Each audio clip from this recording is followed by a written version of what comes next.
একটা খবর দেখলাম যে হেফাজতের ডাকে জোট বাঁধছে ৭টি ইসলামী দল। নেতৃত্বে কারা? এখন আহ, হেফাজতের নেতৃত্বে আর একটা জোট হচ্ছে, জামাতে ইসলামের নেতৃত্বে একটা জোট আছে। তার মানে ইসলামী জোট দুইটা থাকবে, ভাঙা গড়া চলবে।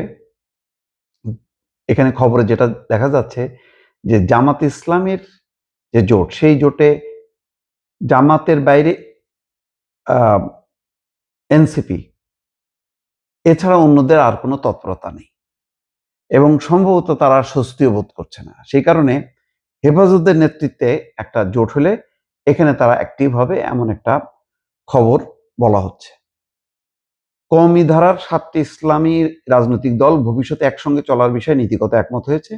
দলগুলোকে এক ছাতার নিচে আনার উদ্যোগ নিয়েছেন হেফাজত ইসলাম বাংলাদেশের আমির আল্লামা মুহিবুল্লাহ বাবুনগরী, এবং তারা ইতিমধ্যে একটা জোট নিচ্ছে, একটা জোটের রূপ নিতে যাচ্ছে। হেফাজতের আমির চান কওমি ঘরানার দলগুলো এক ছাতার নিচে আসুক, কাঁধে কাঁধ মিলিয়ে রাজনীতি করুক, ধর্মীয় ইস্যুতে সরব হোক। তাই তিনি বৈঠকে প্রতিটি দলের কাছে লিখিত প্রস্তাব চেয়েছেন, ঐক্যের প্রক্রিয়া কেমন হতে পারে তার পরামর্শ চেয়েছেন। এগুলো নিয়ে আগামী আগস্টের শুরুতে আবারও বৈঠক হবার কথা আছে, তখন সম্ভাব্য ঐক্যের রূপরেখা চূড়ান্ত হতে পারে, আসতে পারে নেতৃত্ব দানকারী সম্ভাব্য নেতাদের নাম।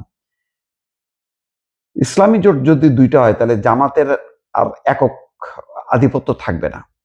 এখন যাই না সরকারের অবস্থান কি, সরকারও সেটা চায় কিনা, নাকি তারা নিজে থেকেই, তাদের মধ্যে দ্বন্দ্ব বিবাদের তো শেষ নেই, সেখানে অন্য কোনো দলের পৃষ্ঠপোষকতা লাগে না, নিজেরাই যথেষ্ট।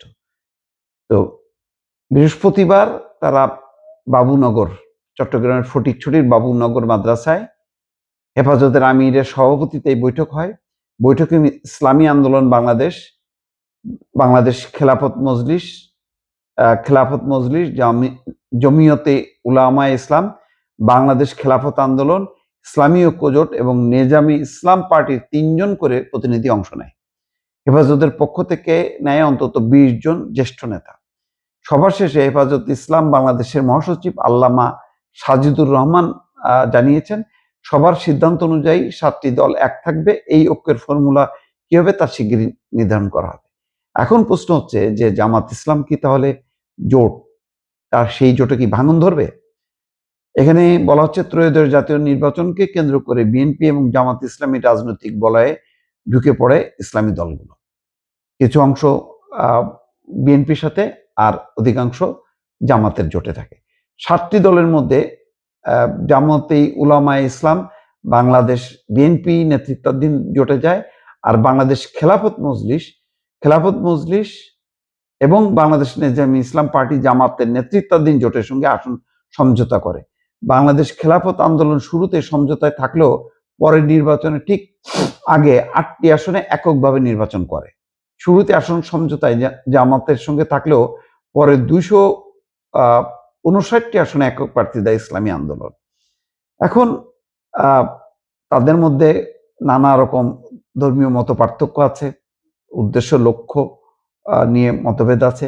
জামাত কিছুটা লিবারেল, তারা একটা ডেমোক্রেটিক রাজনীতির চর্চা করার চেষ্টা করে, যদিও তাদের মূল লক্ষ্য যে শরিয়া আইন বাস্তবায়ন করা বা ইসলামী স্টেট করা বাংলাদেশকে। অন্যরা শুরু থেকে একটা কট্টরপন্থী অবস্থান নিয়ে তারা রাজনীতি করতে চায়। এই ভাঙা গড়া চলবে। এখন এই ধর্মীয় রাজনীতি যত বেশি রাজনীতিতে আসবে সামগ্রিকভাবে, এটা পরিবেশটা কলুষিত হবে এবং কোনো প্রগতিশীল স্বাস্থ্য নীতি, শিক্ষা নীতি, অন্যান্য নারী নীতি, এইগুলো গড়ার ক্ষেত্রে এই ইসলামিক দলগুলো বড় ধরনের বাধা। ফলে এই বাধা বিঘ্ন অতিক্রম করে বাংলাদেশকে একটা গণতান্ত্রিক ধারায় পরিচালিত করা অত্যন্ত কঠিন। বিশেষ করে যে কোনো ইস্যুতে এরা, ধর্মীয় ইস্যুতে হঠাৎ করে মাঠে নামে এবং শোরগোল করে এবং পরিস্থিতি একেবারে এমন একটা পর্যায়ে নিয়ে যায় যেখানে এক ধরনের ধর্মীয় উন্মাদনা তৈরি করে। এখন এই অবস্থায় এই জোট জামাত বিরোধী অবস্থান থাকলেও আলটিমেটলি দেশের বৃহত্তর রাজনীতির জন্য এই ধরনের ইসলামিক দলগুলো জোট যত বাঁধবে এবং তারা নানা রকম ধর্মী ইস্যু নিয়ে যত বেশি মাঠে নামবে, তত বেশি এক ধরনের সাম্প্রদায়িক রাজনীতির প্রসার ঘটবে, যেটা গণতান্ত্রিক রাজনীতির সাথে সামঞ্জস্যপূর্ণ না। সামনে হয়তো এই সংকটগুলো চলতেই থাকবে, কারণ গণতান্ত্রিক শক্তিগুলো এখন বলতে গেলে একটা কোণঠাসা অবস্থা।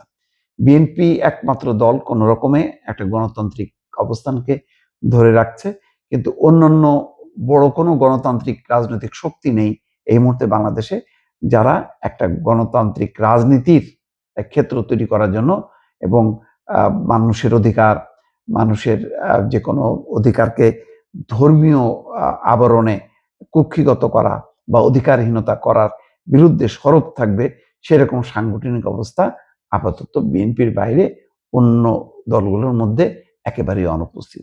এটা হয়তো গণতান্ত্রিক রাজনীতির একটা বড় সংকট। সেই সংকটটাকে মোকাবেলা করতে যে বিএনপিকেও আবার হিমশিম খেতে হচ্ছে। দর্শক।